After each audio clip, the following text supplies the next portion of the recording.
Mga kapatid kong Bangsamoro, ngayon po ay pakita ko naman sa inyo yung ating nangka na ibyark. Yan po. Natapos natin sila papakainin ng pagkain at inaplayan ng kanyang spray na yan na po yung resulta ng ating nangka. Matingka mahaba na po sa akin. Hanggang doon lang po. Humigit 10 months old po ito. Mag 11 months ngayong buwan ng February. Last week of the month yung kanyang edad. Mag 11 months na po.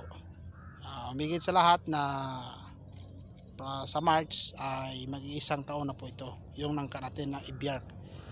Ito po yung ibyark natin. Iba po kanyang variety. Parang plastic po, tingnan nyo, makapal yung kanyang dahon.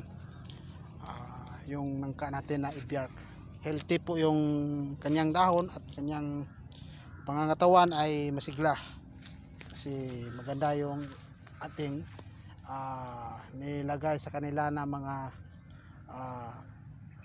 pagkain at inaplayan natin ng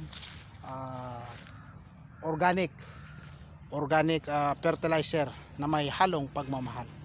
Yan po guys, dito na lang po at i-update ko lang kayo sa susunod kong video. Huwag kayong mag-alala kasi i-update ko kayo sa iba kong video.